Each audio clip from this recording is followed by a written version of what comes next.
Bienvenidos y bienvenidas a Capital Empresa. Hoy arrancamos nuestro programa desde uno de los grandes epicentros industriales del sur de Europa. Iniciamos nuestra primera jornada desde la feria Advance Factory, que celebra su 10ª edición, consolidándose como el punto de encuentro donde se está definiendo el presente y el futuro de la industria. Hablamos de cifras que ya no son promesas, son realidad. Más de 33.000 profesionales recorrerán estos pasillos.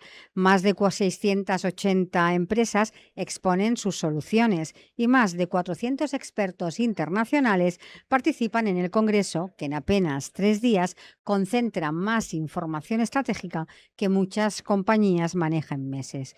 Pero hay un dato que marca la diferencia. Alrededor de 17.000 de esos profesionales tienen capacidad directa de decisión. Es decir, aquí no se viene solo a mirar, se viene a hacer negocio, a cerrar acuerdos y a marcar rumbo. Durante estos días, tecnologías como la inteligencia artificial, la robótica avanzada, el gemelo digital o el IoT industrial no están en fase experimental, están desplegándose ya en fábricas reales, redefiniendo productividad, costes y modelos de negocio.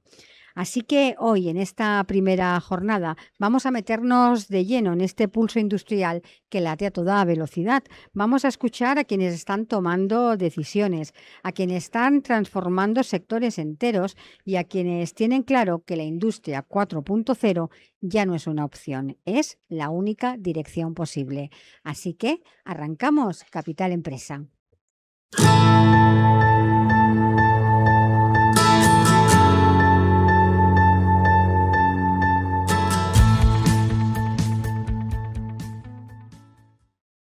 Continuamos en directo desde el Advance Factory hablando de uno de los grandes retos y oportunidades del momento, la transformación de la cadena de suministro. Porque ya no basta con ser eficiente, ahora hay que ser inteligente, predictivo y casi visionario.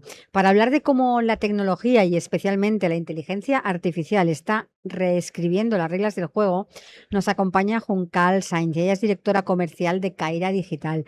Señora Sainz, bienvenida. Muchas gracias, Monse. ¿Cómo definiría la propuesta de valor de Caira en el contexto actual de transformación industrial? Bueno, Caira nace sobre todo para dar visibilidad de principio a fin y sobre todo apoyándonos en la inteligencia artificial, que ya que está aquí, pues apliquémosla a la cadena de suministro que es tan compleja y tan tensa. Entonces, bueno, nacemos precisamente por eso. ¿Qué necesidades concretas del mercado detectaron para impulsar una solución como la suya? Bueno, pues lo primerísimo que detectamos fue el que hubiera multitud de fuentes de datos. Es decir, la cadena de suministro tiene muchas fases y cada fase tiene su propia herramienta. Entonces, nos encontramos con silos de información. Entonces, no viajaba la información de una fase a otra de una manera efectiva, eficiente y sobre todo bueno, pues que permitiera tomar decisiones. Entonces, lo primero que nos encontramos fue eso, retos como tener visibilidad a tiempo real, porque la información está, pero a veces te llega tarde. Entonces, no puedes tomar acciones ni medidas para evitar que tengan un impacto negativo. Eso fue de las dos primeras cosas que nos encontramos. Y luego, por supuestísimo, ayudar a los clientes en su día a día. Es decir, pues que tengan el inventario correcto, ni pasarse ni quedarse cortos, el que puedan responder ante imprevistos, el que cumplan con el cliente. Y sobre todo, fundamental, que desaparezcan los procesos manuales que siguen existiendo. ¿Cómo encaja Caira dentro de todo el ecosistema de soluciones de digitalización industrial y de cadena de suministro? ¿Cómo se encaja en todo ese ecosistema? Pues mira, realmente lo que ocurre o lo que ocurrió es que se empiezan a digitalizar, como decía, distintas fases que no hablan entre sí. Entonces, Caira lo que hace precisamente es conectarlas todas ellas, el ir integrando la información necesaria de una fase a otra para que todos los actores dentro de la cadena de suministro vean la misma información armonizada en tiempo real. Entonces, lo que hacemos nosotros es crear esa capa de visibilidad por encima y además, como decía al principio, aplicando inteligencia artificial, con lo cual, por un lado, procesamos muchísima información en segundos y luego, por otro lado, aplicamos algoritmos predictivos, con lo cual yo ya sé que va a haber un retraso que va a afectar a este pedido, que va a afectar a mi plan de producción. Como bien nos comenta, Kaira plantea toda una gestión integral de esta cadena de suministro. ¿En qué punto de madurez se encuentra actualmente esta propuesta? Bueno, pues siendo honestos, no llevamos muchísimo en el mercado, no Kaira como tal, pero nacimos con grandes clientes, con multinacionales muy grandes, con necesidades muy complejas. Y una vez que fuimos capaces de darle solución a esas empresas tan complejas con cadenas de suministro muy tensas, bueno, pues lo que hemos ido haciendo y estamos apostando este año sobre todo es el ya bajarlo al resto de empresas que tienen necesidades no tan complejas, lógicamente, y no me gusta decir estándar porque no existe casi el estándar en la cadena de suministro, pero sí con necesidades más similares. Entonces ya lo tenemos muy estudiado y muy aplicado a grandes empresas, con lo cual ya somos capaces de darle soluciones a las medianas y pequeñas también. ¿Cuáles son los principales módulos o capacidades que ofrece su solución? Bien, pues el basiquísimo que hacemos, que todas nuestras empresas tienen, es, por un lado, integrar, como decía, la información de los pedidos, lo que tienen en el ERP, toda la información que tengan del ERP literalmente. Incorporamos, por ejemplo, en casos de alimentación, datos de temperatura, humedad, vibraciones, es decir, que podemos incorporar cualquier dato, ¿vale? Que tenga el pedido, la carga en sí. Luego también conectamos con el transporte. Y quien dice el transporte ya no solamente que te diga por dónde va el contenedor marítimo o dónde está el avión o dónde está el camión, que todo eso ya existía, sino que yo lo que hago es vincularlo. Y entonces ya no es que tengas un camión en un mapa o que tengas un barco en un mapa, sino que tienes tu pedido en un mapa, que es distinto, y sobre todo que sé que va a llegar tarde porque le aplico, como decía antes, esa inteligencia artificial, esos algoritmos predictivos con todas las fuentes externas que tenemos también integradas del tiempo, de las rutas marítimas de los últimos 30 años, es decir, que tenemos mucha información externa también que nos ayuda a predecir ese tipo de situaciones. Entonces, lo mínimo que hacemos es datos de transporte, datos del ERP y juntarlo todo y poder mostrarlo. Pero además tenemos módulos que incorporan también la conexión de mi plan de producción, es decir, en una línea temporal del tiempo, o sea, de 15 días, por ejemplo. Yo sé qué necesidades diarias voy a tener de producción. Lo vinculo con los stocks actuales que tengo yo en planta, que tengo en línea, pero también lo vinculo con el transporte de ese aprovisionamiento, o sea, el traslado de esos pedidos, de esas órdenes de compra que yo le he hecho al proveedor y que están en tránsito, para calcular si, oye, voy a tener una posible rotura o no de stock o peor, parada de producción, que eso ya sería el gran drama. Pero también lo vinculo incluso con las órdenes que ya le he hecho de compra a mis proveedores. Con lo cual tengo conectado desde la orden de compra hasta la distribución al cliente final, con cada una de esas fases, todo lo que necesita cada uno de nuestros, o sea, todo lo que necesita el cliente en cada una de esas fases y sobre todo, como decía, la potencial rotura. Y luego, como funcionalidades transversales revolucionarias que tenemos el uso de la inteligencia artificial generativa conversacional. Es decir, que tenemos un chatbot que a tiempo real tú le preguntas con lenguaje natural en cualquier idioma, y yo he probado todos los habidos y por haber, y de verdad que funciona, cosas complejas de tu cadena de suministro, como hazme un informe del impacto que han tenido los retrasos de mis principales proveedores en la última semana, en el último mes, cómo mejoro, qué potenciales roturas de stock tengo en la próxima semana, en los próximos días, en el próximo mes, y te lo calcula y te lo envía a ti, a quien tú necesites, de manera puntual de, oye, hoy necesito este informe. O también lo puedes programar y te puedes programar notificaciones para que te lleguen a ti y a todos tus compañeros la reunión de los lunes de las 8 de la mañana, pero también a tu cliente, a tu jefe, a un compañero, es decir, a cualquier persona que tú necesites. Y luego, por otro lado, tenemos la funcionalidad de que te avisa por WhatsApp en el momento en que ocurre una incidencia. Con lo cual, bueno, pues dejas de apagar fuegos y te dedicas a centrarte donde te tienes que centrar porque, bueno, pues es la propia herramienta la que está gestionando por ti todas esas potenciales incidencias que ocurran, toda la información que necesites y, como decía, todo en un único sitio. Una vez explicadas estas funcionalidades desde el punto de vista operativo, ¿cuáles son las mejoras y ventajas tangibles que están obteniendo sus clientes tras la implantación de su sistema? Pues realmente lo que más ganan es en eficiencia operativa. Por supuesto, en costes de mejoras de stock, de fletes. O sea, hay muchos gastos muy tangibles que al final, como estás optimizando tu cadena de suministro, pues desde el día 1 ya lo vas notando, pero lo que más respiran es en la eficiencia operativa. Estamos hablando que a lo mejor tenemos clientes que han crecido un 20% en actividad y no han tenido que contratar a nadie más. Porque ya no hace falta, porque ya no pierdes tiempo buscando información. El sistema te la busca, la selecciona por ti y si tú necesitas un dato concreto, en segundos te lo gestiona. ¿Qué indicadores clave de rendimiento suelen mejorar con la adopción de la solución? Bueno, pues como decía, sobre todo en eficiencia operativa, el crecer sin necesitar contratar a nadie más o incluso nos están contratando, que yo nunca lo hubiera pensado, en momentos de ERTES o de ERES en los que están reduciendo personal porque, oye, tenemos que apretarnos los cinturones porque no teníamos los beneficios que necesitábamos tener, pero voy a darle herramientas a los que se quedan para que puedan ser más eficientes y seguir manteniendo e incluso crecer.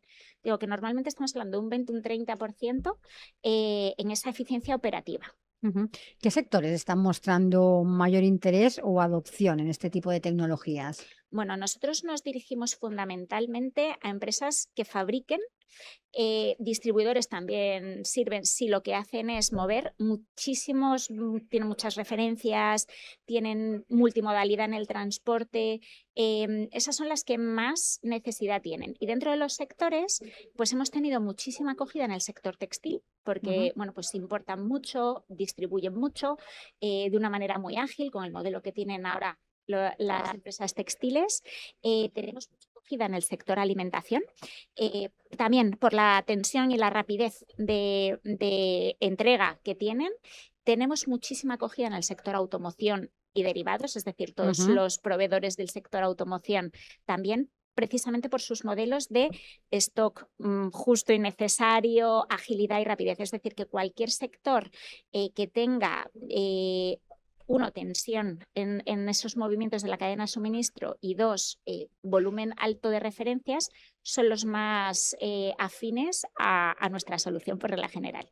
Hablando de la cadena de suministro, ¿en qué nivel de madurez situaría actualmente la industria en España en lo que representa su gestión, la gestión de la cadena de suministro? Pues me atrevería a decir vamos mejorando. Bueno. Vamos mejorando.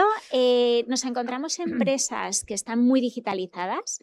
Es verdad que, por ejemplo, los almacenes se han digitalizado mucho. Tenemos muchísima conciencia del IoT. Entonces, ya los datos existen.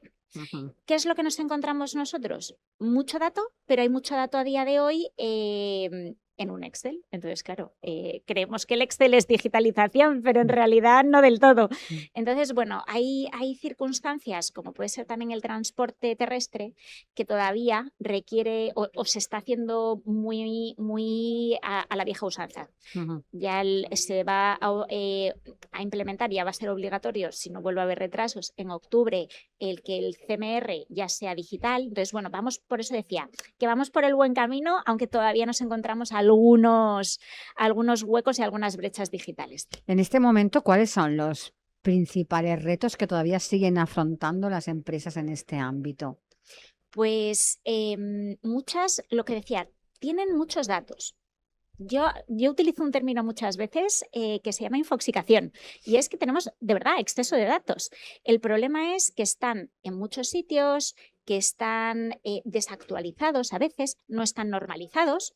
Entonces creo que el reto real es el ordenar esos datos, el, bueno, pues el normalizarlos, el armonizar esa información para que luego pues sea fácil el tomar decisiones. Y ahí es donde entramos nosotros precisamente. Os hemos visto de verdad que existe el dato, que hay muchísima información y que lo que ocurre es que los trabajadores muy bien cualificados pierden tiempo buscando información en vez de tomando decisiones donde aportan valor. Entonces yo creo que por ahí es donde podríamos ir mejorando. ¿Qué tendencias considera que marcarán la evolución de la cadena de suministro en los próximos años? Bueno, yo creo que el uso de la inteligencia artificial, que por mucho que se diga y se sigue diciendo, creo que es importante, creo que nos va a ayudar, nos está ayudando ya, y desde hace muchos años. Lo que pasa que ahora ya, bueno, pues como nos ha llegado a todos, pues creo que ya somos más conscientes. Entonces, el IoT hace ya muchos años que se implementó la industria 4.0, creo que vamos a la 5.0, estamos ya en un principio de esta 5.0, y que todos los modelos que nos ayuden a pues eso, a tomar decisiones de una manera más ágil, a normalizar esa información, a tener, bueno, pues ese uso más del día a día de los que estamos sentados en una oficina o queriendo tomar decisiones, el unificar, porque como decía al principio, todos tenemos nuestros sistemas, pero no se hablan entre sí. Y creo que para avanzar hay que compartir información y tenemos, bueno, pues que ir hacia ahí. Ya para ir finalizando, cuáles son las prioridades estratégicas de CAIRA a medio plazo? Bien, pues como decía antes, nosotros nacimos con grandes empresas solucionando y entendiendo las cadenas de suministro complejas y tensas, y ahora lo que estamos haciendo es trasladarlo hacia el resto de empresas con cadenas de suministro quizás no tan complejas o quizás no tan tensas, precisamente, bueno, porque ya entendiendo lo complejo es más fácil bajarlo un poco y estandarizarlo dentro de lo posible, aunque se pueda adaptar al resto de empresas, de tamaños de empresas. Y hacia ahí es donde estamos yendo, el hacerlo accesible a más empresas y que no tengas que ser una empresa muy grande y muy compleja para poder optimizar tu cadena de suministro o tener acceso a la inteligencia artificial aplicada en tu cadena de suministro. Entonces, vamos hacia esos modelos de estandarizar ciertos módulos, ciertas funcionalidades, hacerlo más escalable, el adaptarme a tu situación, y si tu madurez digital no es muy alta, pues no pasa nada porque hago una solución un poco más simple, y hacia ahí es donde estamos apostando. Pues señora Sainz, muchísimas gracias por pasarse por nuestro set y muchos éxitos en esta nueva edición de la Advanced Factory. Gracias. Muchísimas gracias a ti. En un momento en el que innovar ya no es una opción, sino una cuestión de supervivencia, muchas pymes siguen preguntándose por dónde empezar y, sobre todo, cómo hacerlo sin asumir riesgos inasumibles. Hoy en nuestro set de radio desde Advanced Factory ponemos el foco en la aplicación real de la innovación, en cómo convertir tecnología en negocio y en competitividad. Y lo hacemos de la mano de Leitat y de Lucio Greter, su Business Developer Manager. Señor Greter, bienvenido. Muchas gracias, Monse.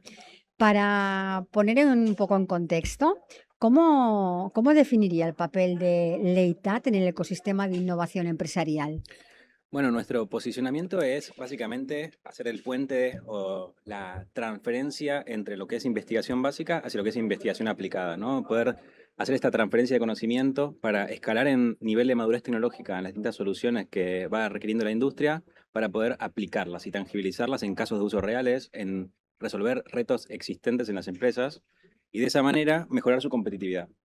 Un poco lo que buscamos es nutrir y vitaminar las capacidades de innovación, nutrir y vitaminar las capacidades de I+D que tienen las empresas, para no tener que asumir, contratar un grupo de expertos en una temática específica, no tener que equiparse con laboratorios en tecnologías que a lo mejor tienen un nivel de riesgo demasiado elevado para una empresa. Entonces, al final, la idea es un poco capitalizar nuestras instalaciones, nuestro conocimiento, en pos de resolver retos concretos que tengan las empresas.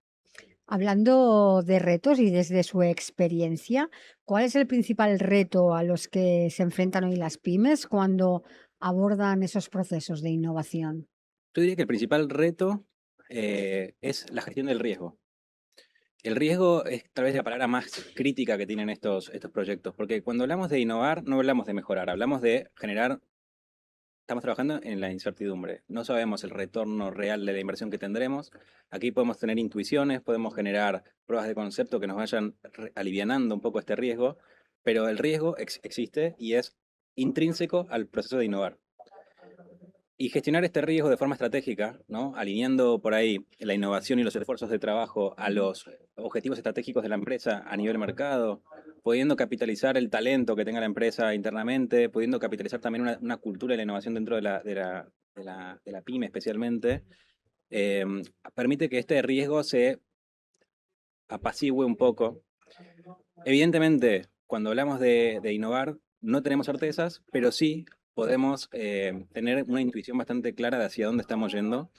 Y bueno, hay una, esto por ahí un poco fuera de contexto, pero me gusta mucho una frase de, creo que es la Ilíada, que es Audentes iubat, fortuna audentes iubat, que es la fortuna favorece a los audaces.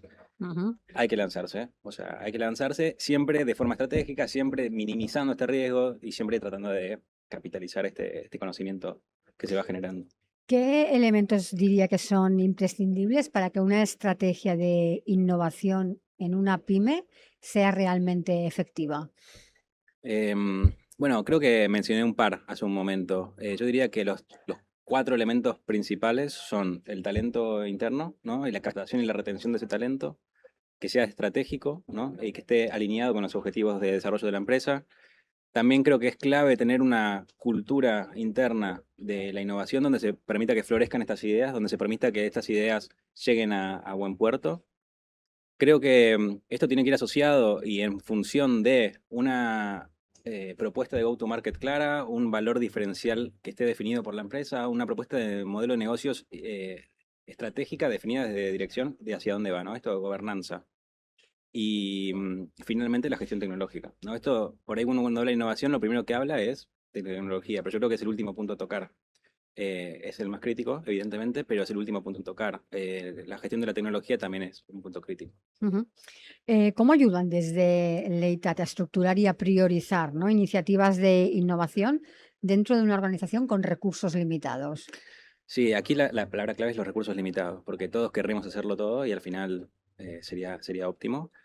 Pero me parece que lo primero que solemos hacer es, primero, diagnosticar el estado en el que la empresa se encuentra a nivel de desarrollo y madurez tecnológica. A partir de ahí lo que buscamos es quizás usar distintas herramientas para preparar. Entre ellas pueden ser una matriz, por ejemplo, de riesgo, ¿no? Como pueden ser, no sé, riesgo versus retorno Ujú. esperado. Evidentemente hay iniciativas que van a tener muchísimo más riesgo que otras y hay iniciativas que podemos percibir un retorno a priori mayor que en otras y en esta reflexión estratégica podemos detectar las iniciativas con menor riesgo, mayor retorno, quick wins, Ujú. identificamos las iniciativas por donde comenzar.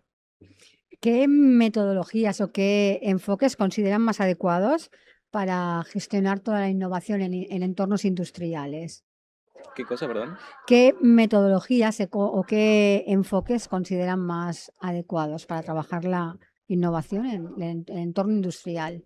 Bueno, aquí es lo que comentábamos antes, ¿no? Creo que hay, bueno, esto ya volviendo más a la parte más bibliográfica, podemos identificar como dos tipos de acciones, ¿no? Las que van más a mejorar la competitividad en un océano rojo, como Ajá. que sería esto de mejorar la estructura de costes, mejorar la eficiencia productiva, todo lo que va relacionado a lo que viene de esta feria, ¿no? Industria 4.0. Y la otra es detectar aguas interesantes para explorar como océanos azules, ¿no? Hacia dónde vamos. Creo que en cuanto a lo que es estructura de costes, eh, la matriz productiva que comentamos hace un momento de riesgo versus retorno es una herramienta clave.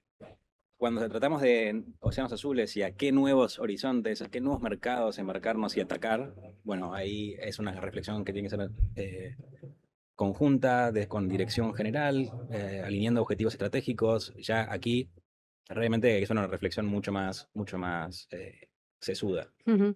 En términos de transferencia tecnológica, ¿cómo se facilita el paso de la investigación a la aplicación industrial? Bueno, eso es muy complejo.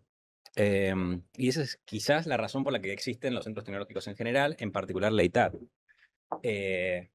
La respuesta es un poco ambigua porque va a depender un poco del tipo de tecnología y el grado de madurez en el que esté. Pero el punto crítico en todos los desarrollos tecnológicos es la prueba de concepto. Eh, Evidentemente, una prueba de laboratorio tenemos mucha incertidumbre, pero poca inversión. Estoy generalizando burdamente, pero bueno, en una prueba de laboratorio tenemos mucha incertidumbre, poca inversión. En una prueba piloto tenemos muchísima inversión, pero poca incertidumbre. Donde convergen esas dos curvas es en la prueba de concepto, ¿no? En el punto crítico, donde evaluamos la tecnología en un entorno relevante para la empresa, donde ya estamos hablando del caso específico de la empresa y de cómo va a rendir esta tecnología en el mercado. Y este es el punto crítico. Aquí es donde tenemos que focalizar los esfuerzos dentro del centro tecnológico. Aquí es donde las tecnologías toman la forma que deben tomar para poder responder al reto específico que están tratando de resolver las industrias. ¿Qué papel juega la colaboración con centros tecnológicos, startups, grandes empresas en toda la innovación en la pyme? Bueno, creo que hoy en día Vox Populi, esto de que no se puede innovar con los recursos propios en ninguna empresa. Si no lo hace Google, no lo hace nadie.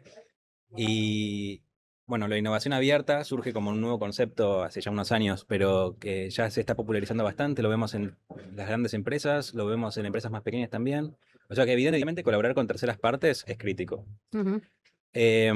Particularmente con un centro tecnológico, evidentemente no es lo mismo que colaborar con una startup, por ejemplo. Una startup al final tiene un producto donde la startup asumió el riesgo de hacer esa innovación, ese proceso de desarrollo tecnológico. La startup es dueña de esa propiedad intelectual, es dueña de ese conocimiento y el riesgo es mucho menor, porque la tecnología ya es bastante madura. Con un centro tecnológico la estructura de colaboración es bastante diferente, porque estamos hablando de tecnologías que necesitan ser maduradas, hay un riesgo asumido, como comentábamos hace un momento, y la relación es intrínsecamente diferente, por definición. Ahora, como decía, es fundamental colaborar tanto con startups que tengan productos paquetizados, que nosotros nos podamos capitalizar dentro de una pyme, como con un centro tecnológico para poder maximizar esta propuesta de valor e explorar mercados o tecnologías que nosotros aún no tenemos contempladas en el pipeline. Ujú. ¿Cómo acompañan ustedes desde Leitat a las pymes a la identificación y al acceso de financiación? Tanto hablamos de financiación, podría ser pública como privada. Esta pregunta es terrible, porque es el punto crítico. Yo intenté evitar hablar de financiación, porque es el punto, el quid de la cuestión. Al final, cuando hablamos de recursos, siempre el recurso en realidad lo que estamos diciendo es dinero, cuando decíamos recursos limitados. Y aquí a mí me interesa mucho focalizar en valor. ¿Por qué? Porque hay un montón de programas de financiación diferentes que van con distintos tramos no reembolsables, con préstamos, con distintas tasas, que financian proyectos en distintos niveles de madurez tecnológica. O sea, hay un universo muy amplio de facilitadores o de apalancadores de este tipo de proyectos. Pero todos los proyectos son caros si no están alineados a una definición estratégica o un alineamiento con el roadmap tecnológico de la empresa. ¿Por qué? Porque, bueno, hacer un proyecto financiado al 100% de 3 años para una tecnología que no vamos a vender es un coste de oportunidad brutal de no meterse, no embarcarse en otro tipo de retos, en otro tipo de tecnologías, en otro tipo de soluciones. Entonces, primero creo que es detectar y alinear a estos roadmaps de innovación y luego ver cómo nos financiamos. A ver, evidentemente dentro de la ITAT tenemos un departamento que nos acompaña codo a codo para poder llevar estos productos a proyecto en este formato, ¿no? Con financiación pública. Pero bueno. Desde una perspectiva sectorial, ¿dónde están viendo mayores oportunidades de innovación aplicada actualmente? ¿En sectores te refieres a sectores industriales o te refieres a Sí, sectores o como offering tecnológico? no sectores, ¿o cuál? Logístico, la Mm, alimentación, farmacia.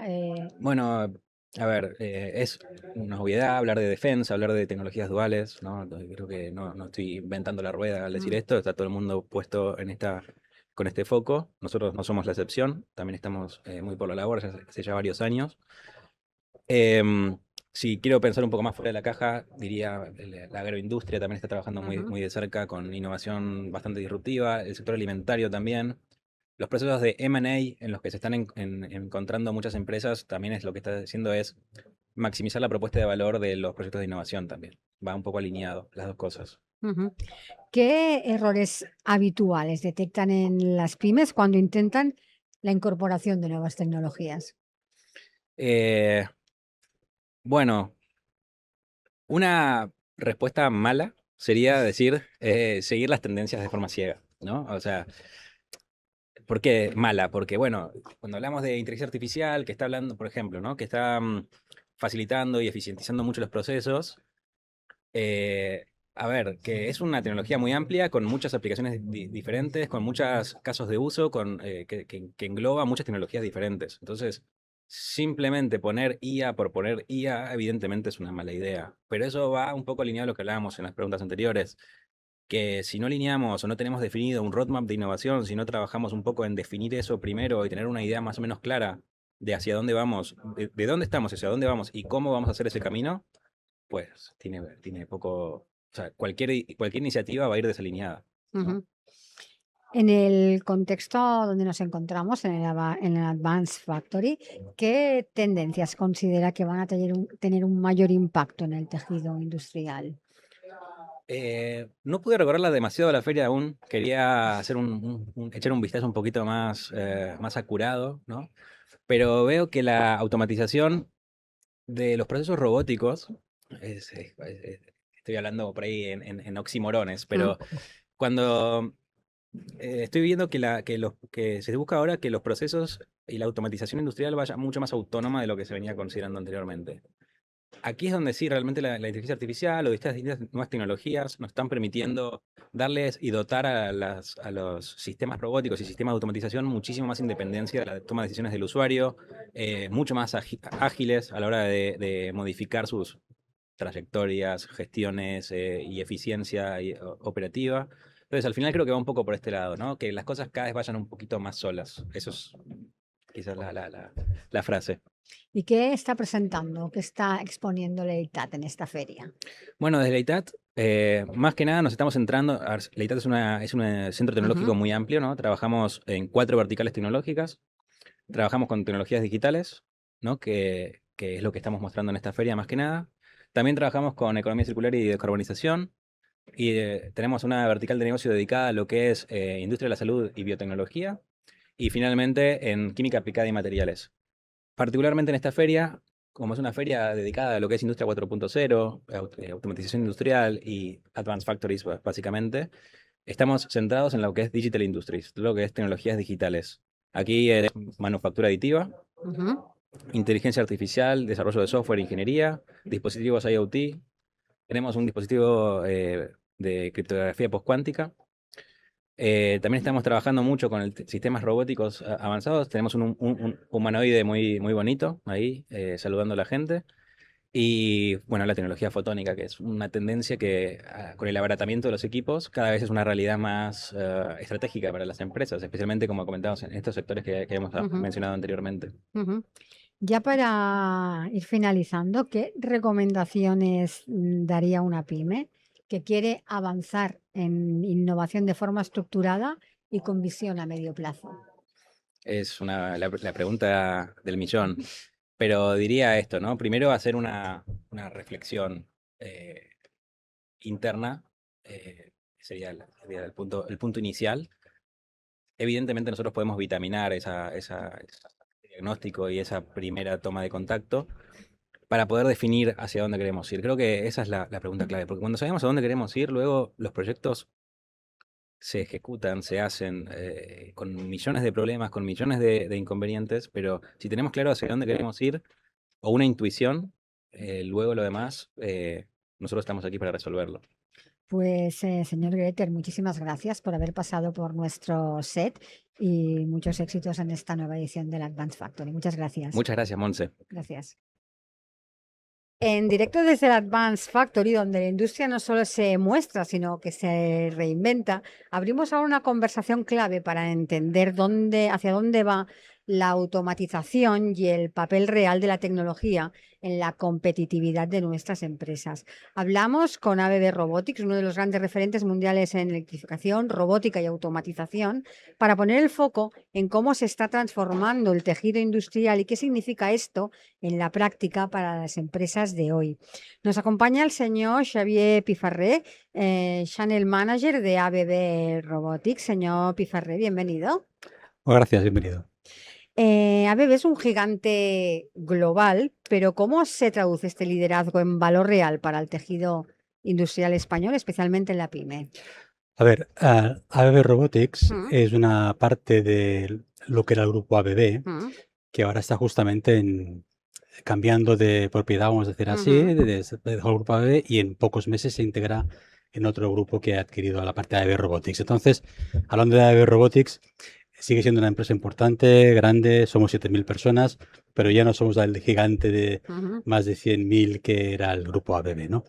En cualquier caso, la parte de qué podemos aportar al tejido industrial español, especialmente para pymes, evidentemente todo lo que es el portfolio de robótica, de automatización. Y si tuviera que dar un ejemplo, pensaría probablemente en el esfuerzo que se hace para la facilidad de uso, ¿eh?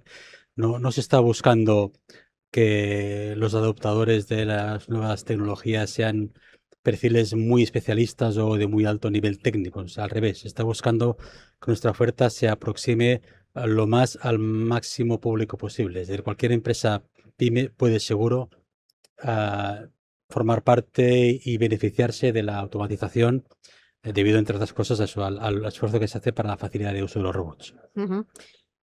¿Cómo diría que ha evolucionado esa relación con los partners estos últimos años? ¿Más integradores, más especializados, más Sí, estratégicos? de hecho es verdad que hace cerca de 30 años cuando entré en ABB era para desarrollar justamente el canal de integradores y en estos 30 años ha evolucionado mucho, ¿no? Ha evolucionado el mercado, ha evolucionado la industria y ha evolucionado todo, ¿no? Y es verdad que cada vez hay más integradores y más integradores locales, globales, especialistas o estratégicos. Ha crecido en todos los sentidos.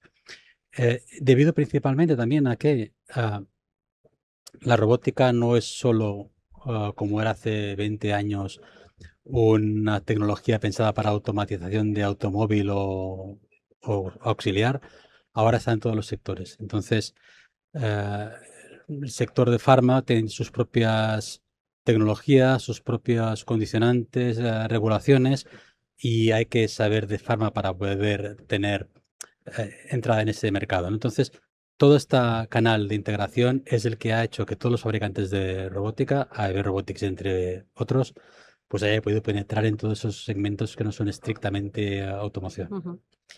Ustedes llevan décadas apostando por esa automatización y ahora también por la inteligencia artificial.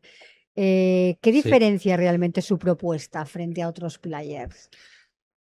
A ver, justamente el viaje que estamos haciendo del grupo AB al Ujú. grupo SoftBank viene también conducido por la necesidad de integrar la inteligencia artificial en todo, en particular en la robótica, en la automatización, y así es, ¿no? Entonces, nosotros justamente abandonamos el grupo de la parte más hard, más Ujú. de fabricación de lo que es el grupo Asea Brown Boveri para centrarnos en la parte más tecnológica, más en poder dar valor y poder, sobre todo, obtener muchos recursos para temas de inteligencia artificial.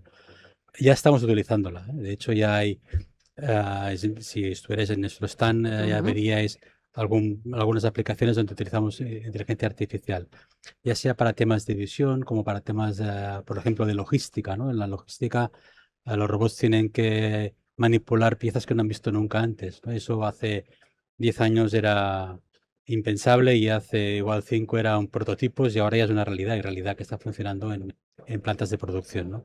Entonces, todo lo que tenga que ver con entornos estructurados, aleatoriedad, pues esto es el gran reto de ahora, el gran reto de ahora y el gran reto que se puede abordar ahora gracias a la inteligencia artificial. Ujú. Hace años ya que oímos ese concepto, ¿no? De la industria 4.0, de la digitalización industrial, pero diría que ya estamos en ese punto donde la industria no puede permitirse no digitalizarse. Seguro, es decir, yo entiendo la digitalización como mejorar la eficiencia de los procesos, ¿no? Es decir, no podemos pensar en no ser cada vez más eficientes en todo. Y eso pasa por tener mucho dato, mucha información y a la vez para optimizar todos los procesos. Y esa optimización necesita eso de automatización y de poder hacer las cosas bien a la primera, ¿no? Como se suele decir. Y para hacer las cosas bien a la primera hay que automatizar, no hay otro camino y es el que vemos. Nosotros habitualmente vemos en compañías pymes que igual la primera automatización lleva mucho tiempo de decisión, pero la segunda va mucho más rápido porque han visto mucho más allá de los primeros números la gran ventaja que conlleva la automatización en la fábrica. Ujú. Porque ¿cuál diría que es hoy el mayor freno para que una pyme adopte esa automatización? Probablemente hay una parte de inercia, ¿no? Las compañías están acostumbradas a trabajar de una manera y si lo han hecho hasta ahora y han vivido hasta ahora, si lo han hecho Ujú, bien, seguramente, seguro lo han hecho bien, si no, no estarían donde están. Y eso de hacer un paso a entrar en una tecnología que de entrada les parece un poco sofisticada, ahí puede estar un poco el freno, ¿no? Pero ahí es donde los fabricantes de robots y los que estamos en este mundo de la automatización tenemos que ayudar a vencer esa pequeña barrera mental, ¿no? Que cada vez es menos, ¿no? Estoy convencido de que todo lo que hablamos ahora de inteligencia artificial, pues que puede parecer para unos pocos, al final pasará como todo, ¿no? Como los smartphones, como Internet, que al principio parecía algo que iba a ser de nicho, por decirlo de alguna manera, y ha acabado siendo popular y todo el mundo ha tenido que entrar y le ha visto las ventajas y las bondades. ujú. Nos lo comentaba un poquito antes, pero ¿qué está mostrando ABB en esta edición de la Feria de Robotics y por qué debería un empresario industrial visitar su stand? A ver, estamos enseñando diferentes células, Ujú, desde una célula que incorpora visión artificial, pero visión artificial de una manera inteligente, podríamos decir así. No sé si es la palabra adecuada. Es un producto que se llama iMotion, que hace que la inteligencia de la visión artificial esté en la parte de robot, no en la parte de la cámara. Y eso hace que casi cualquier cámara, desde luego, no tiene que ser una smart cámara, una cámara inteligente, y eso abre el abanico a que muchas aplicaciones se pueden abordar porque son cámaras sencillas, cámaras también de bajo coste y toda la parte de integración ya está hecha por ABB. O en otro lado también tenemos una célula de picking ultra rápido ujú, con combinación de robots, es decir, que con visión artificial, unas piezas, pues el software que gobierna, que orquestra toda la célula, que es Pigmaster, pues ordena a cada robot que un robot que agarre las de color azul, otro robot que agarre las de color rojo, y de forma combinada y coordinada para que también en la dejada pues vayan haciendo el mosaico que hemos dicho, ¿no? Y eso de forma con visión artificial, con transportadores en marcha y a alta velocidad. Luego también tenemos una célula de paletizado colaborativo con visión 3D, paletizado y despaletizado, con una visión externa, también para demostrar que podemos evidentemente integrar cualquier tecnología del entorno, del ecosistema, y con robótica colaborativa, que bueno, es uno de los ítems que está cada vez más en boga y más ahora que estamos lanzando en ABB Robotics la nueva gama de robótica colaborativa de hasta 20-30 kilos de capacidad de carga. ujú. Justo hablando de esta robótica colaborativa, de esta automatización flexible, ¿toda esta tecnología ya es accesible para empresas medianas o sigue siendo territorio todavía de grandes corporaciones? Es tecnología accesible para pymes seguro. De hecho, la robótica colaborativa, de alguna manera, una de sus razones de su irrupción ha sido acercar la robótica a compañías que pensaban que la robótica era para grandes corporaciones, fabricantes de automóvil y así, ¿no? Entonces, también la robótica industrial está haciendo Ujú, pasos y ha hecho pasos y hay empresas pequeñas con robótica industrial, pero en particular la colaborativa es la que también ha hecho romper la barrera y que compañías que no se hubieran planteado automatizar hasta o robotizar, pues ha sido el que ha hecho el clic, que han hecho ese cambio y luego igual han ido hacia una solución colaborativa o no, pero la barrera de empezar en la automatización a menudo ha venido gracias a la robótica colaborativa. ¿Qué casos de uso reales se están viendo donde la automatización está generando un ROI claro y rápido?